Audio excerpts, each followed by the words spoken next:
comment pouvait être perçue la domination soviétique par une enfant? C'est ce que raconte la bande dessinée Marzi.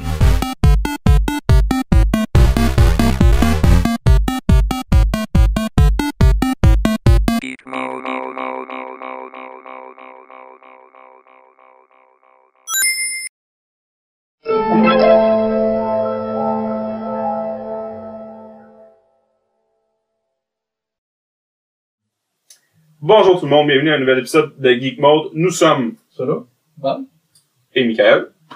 Et aujourd'hui, nous allons parler d'une BD, plus qu'un graphics novel. En tout cas, dessiné. C'est une BD. Ouais, nous parlons de Marzi. Ça a été publié par Dupuis. Marzi, 1984 à 1987. Les années, c'est un peu comme les numéros, le numéro de volume, on pourrait dire, comme les autres bandes dessinées, c'est volume 1, 2, 3. Mais c'est parce qu'en gros, c'est une autobiographie. Ouais. Puis les années, ça représente les années de la personne. Ouais, c'est ça. Celui-là, il se trouve avec le premier. C'est ça, c'est en plein ça. Parce que avant, c'était une bande dessinée qui était prépubliée dans le journal de Spirou, qui ont ensuite fait des numéros. Et là, nous, on va vous parler du volume 84 et 87. Ok. On va dire c'est quoi l'histoire de Marzi, qui a été publié par Dupuis en 2008. Qui est écrit par... C'est écrit par Marzina Soa. C'est son histoire à elle, parce qu'elle était plus jeune, dans les années 1984-87. En Pologne. En Pologne, oui. Pendant les années, c'était contrôlé par l'URSS, là, le communisme et tout. Puis ça a été... Les dessins sont faits par Sylvain Savoie. Donc c'est une publication française. Qui est sortie en 2008, comme j'ai dit. Mais ça... Parce que dans le livre, il est indiqué qu'ils ont commencé à travailler là-dessus environ depuis 2003. Ils ont commencé. Parce qu'ils ont été en Pologne rencontrer les gens dans la bande dessinée, aller voir les lieux pour bien les dessiner. Tu sais, pour pas dessiner n'importe quoi. Ouais.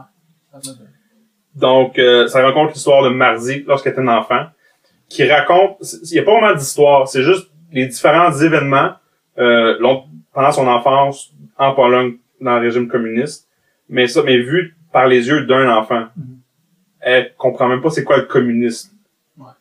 Fait que c'est juste des situations banales comme c'est Noël. Mais un enfant, Noël, c'est magique. En ce moment, Noël, un épisode des fêtes. Mais ça peut être comme un par exemple, qui la télé. Elle veut absolument une télé. Puis elle trouve plus important d'avoir une télé que de manger. Mais c'est le contraire. Un enfant, hein. Puis, c'est des affaires, c'est des situations comme ça. Il y en a qui sont plus touchantes, là, comme avec ses parents. C'est ça. C'est vraiment intéressant. Pour si vous aimez le genre. Moi, j'ai adoré ça. Mais vous, est-ce que vous avez aimé ça? Bob, toi, t'as-tu comme adoré ça, Marzi? Tu trouvais ça extraordinaire? Ah oui! Non, mais j'ai vraiment trouvé ça bon. Ça m'a fait un petit peu rappeler comment un enfant voit les choses, un petit peu comment qui a pas la pleine compréhension, puis que ça rend certains événements drôles, même si c'est des événements qui sont peut-être tragiques du point de vue de ses parents. Et puis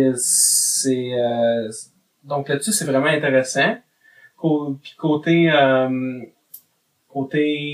style graphique, ça l'a vraiment, je sais que vous l'avez mentionné, non, on l'a pas mentionné là, mais ça l'a comme l'environnement, il est plus fade, tandis qu'elle est plus est colorée. Donc là-dessus, il y a une représentation visuelle, une symbolique. Les couleurs, c'est orange, rose et brun en général. Ouais. Pas mal. Marzi est en orange. Moi, c'est qu'est-ce que j'ai adoré. Moi, personnellement, c'est la plus belle bande dessinée que j'ai vue. Ah ouais. Moi, que j'ai lu. J'ai pas lu une tonne, mais j'en ai lu quand même. J'en ai quand même lu. Mais c'est celle que le style graphique, il n'y en a pas une que moi j'ai adoré plus. Juste regarder les images, moi j'adore ça. Chaque case, pratiquement, Marzi est présente, c'est la vedette. Puis chaque case, pratiquement, on voit Marzi qui est en premier plan. Puis on voit toujours sa figure, sa face. Puis il y a toujours une émotion. Il veut lancer une émotion, puis il réussit. Des fois, ça peut être, quand elle pleure, on voit vraiment qu'elle pleure, là. C'est comme des grosses larmes. Tu regardes, tu fais, oh, c'est triste. Mais quand elle est heureuse, des gros yeux. Un peu comme les mangas, des gros yeux. Puis moi, à chaque case, je regardais ça, puis j'étais, c'est vraiment, vraiment beau. Puis chaque page, c'est 4 cases maximum. C'est centré, c'est vraiment, tu vois que c'est détaillé. Ça n'a pas été pitché. On voit qu'il y a le sens du détail. Puis moi j'adorais ça. Puis aux alentours de Marie, son environnement, il y a plus des couleurs, ça. On en apprend aussi par-ci par-là un peu sur une, ben évidemment que si vous venez de Pologne, c'est pas pareil, mais on en apprend sur une autre culture, comme, je me rappelle qu'il y avait un enfant, je pense que c'était pour le temps des fêtes, qu'il prenait un poisson, il le mettait dans le bain. La carpe. Ouais. Ben, moi, ce que j'ai aimé, c'est que, ben, le style graphique, il est plus comme, enfantin, simple, dessin, les traits, les couleurs sont flat,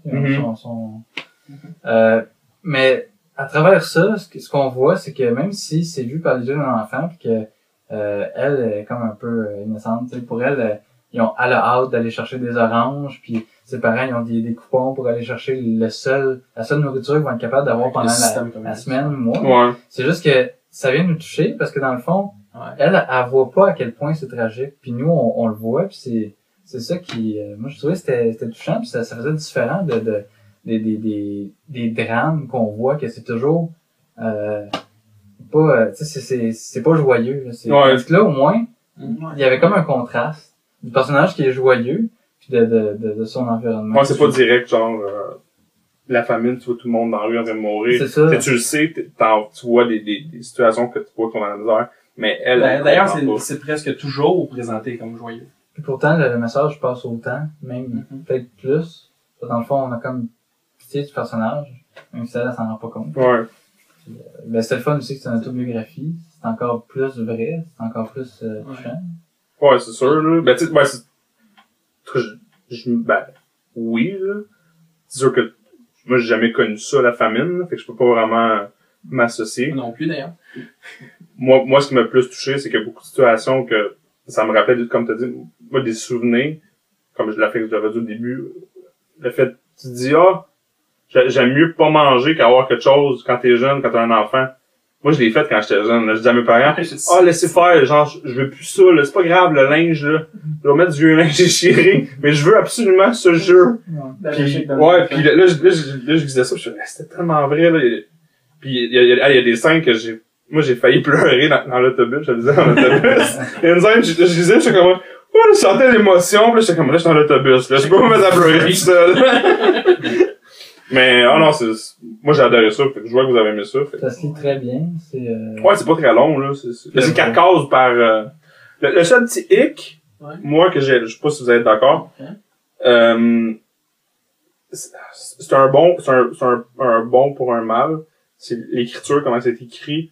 Pas le texte, mais la fonte choisie. Le texte est écrit avec une fonte que moi, j'ai de la difficulté à lire, personnellement. Souvent, moi, ça arrivait que je mélangeais les lettres.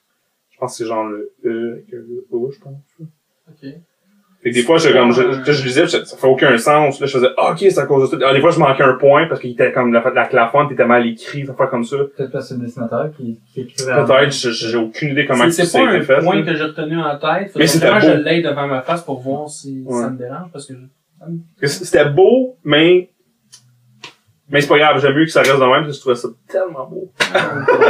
Ça, c'est un fait intéressant. Ça a été assez populaire pour que ça a été approché par DC Comics, qui va publier, publier magazine en anglais. C'est mieux d'être pareil. Mais ils ont fait aussi un documentaire. C'est un documentaire? Il y a eu une exposition en Belgique. Je pense qu'il y a des documentaires, je suis pas sûr. Il y a des petits bouts animés. Mais ils sont vraiment durs à trouver. Je les ai cherchés sur Internet. À un moment donné, il était sur un site, mais il était barré au Canada. C'était juste, je pense, la France qui pouvait y aller. Mais il y a certaines histoires qui sont en version animée sur Internet. C'était peut-être ça, parce que je les ai pas vus. Mais là, je vais m'attaquer au deuxième tome 1989. C'est sûr que je vais aller. Je sais pas. C'est haut en animation sur ça. Donc, c'est tout pour aujourd'hui de l'épisode de Geek Mode. Si vous avez d'autres suggestions de jeux, de comics comme aujourd'hui, ou de films, plein d'autres choses, donc des vidéos, visitez notre site sur geekmodeblog.com. Et au plaisir de vous revoir la prochaine fois pour un autre review ou épisode. Peu importe. Au revoir.